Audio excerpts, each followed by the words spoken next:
व्यक्तित्व अधिकार है। ये सुर्खियों में है, आप लोग खूब जानते होंगे कि ये सुर्खियों में है। इन्होंने बताया कि हाल ही में दिल्ली में हाई कोर्ट ने अपने फैसले के माध्यम से सतगुरु जग्गी वासुदेव व्यक्तित्व अधिकार को आर्टिफिशियल इंटेलिजेंस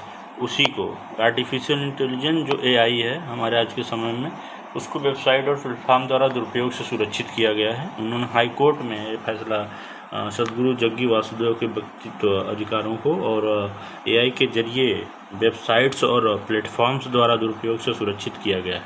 ठीक है। इसके अन्य संबंधित जो तथ्य हैं उसके बारे में बताया कि इस दौरान हाई कोर्ट ने AI आर्टिफिशियल इंटेलिजेंस टूल्स के दुरुपयोग ने किसी व्यक्ति की आवाज़ और चेहरा के हाव भाव की हूबहू नकल करने वाले डीप फेक, मतलब आप देख रहे हैं कि आजकल के जो कुछ भी है उस AI के कुछ भी हो जा रहा है, हर चीज़ संभव है। तो इस चीज़ पर जो है यही बता रहा है कि आवाज़ और चेहरे हाव भाव की हूबहू नकल करने वाले डीप फेक पर चिंता जताई। इन टूल्स का किसी व्यक्ति के व्यक्तित्व अधिकारों का हनन करने के लिए उपयोग किया गया। उन्होंने कहा कि जो व्यक्ति के जो व्यक्तित्व है, एक सम्मान है, उस चीज़ की इसके साथ एक खिलवाड़ कर रहे हैं। इससे न केवल किसी व्यक्ति की प्रतिष्ठा निजता को खतरा होता है, बल्कि सार्वजनिक हस्तियों के तो आर्थिक हितों पर भी असर पड़ता है। ऐसा इस कारण क्योंकि इसका चेहरा नाम अक्सर किसी उत्पाद और उद्देश्य को प्रचारित करने के लिए उपयोग किया जाता है। उनका कहने का मतलब है कि लोगों का चेहरा और नाम वो एक उत्पाद या उद्देश्य, किसी उद्देश्य के थ्रू जो है इसका उपयोग किया जाता है।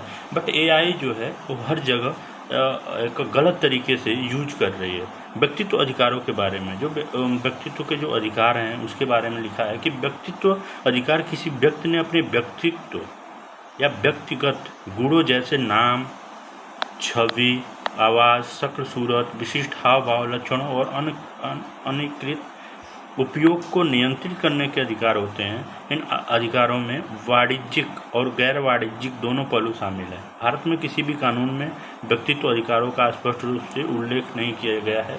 व्यक्तित्व अधिकारों के घटक जैसे पब्लिसिटी का अधिकार हो गया, राइट ऑफ पब्लिसिटी, यह किसी व्यक्ति के छव आदि को बिना उसकी अनुमति संविदात्मक मुआवजे के व्यावसायिक रूप से दुरुपयोग होने से बचाने के अधिकार से संबंधित है।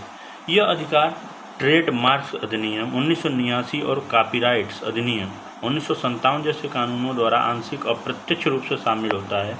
निजता का अधिकार, मतलब राइट ऑफ प्राइवेसी, इसमें किसी भी व्यक्ति के व्यक्तित्व को बिना किसी अनुमति के सार्वजनिक रूप से प्रदर्शित न करने का अधिकार भी शामिल है। इसमें कह रहा है कि अगर किसी व्यक्ति के व्यक्तित्व है तो उसको बिना अनुमति के सार्वजनिक रूप से प्रदर्शित नहीं कर सकते हैं। आप उससे बिना पूछे आप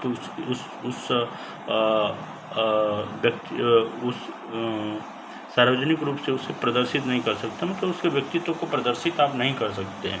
निजता का अधिकार मोटे तौर पर संविधान के अनुच्छेद 21 न्यायमूर्ति के S पुट्टास्वामी सेवानिवृत्त मामले 2017 में सुप्रीम कोर्ट द्वारा दिए गए फैसले के तहत शासित होता है।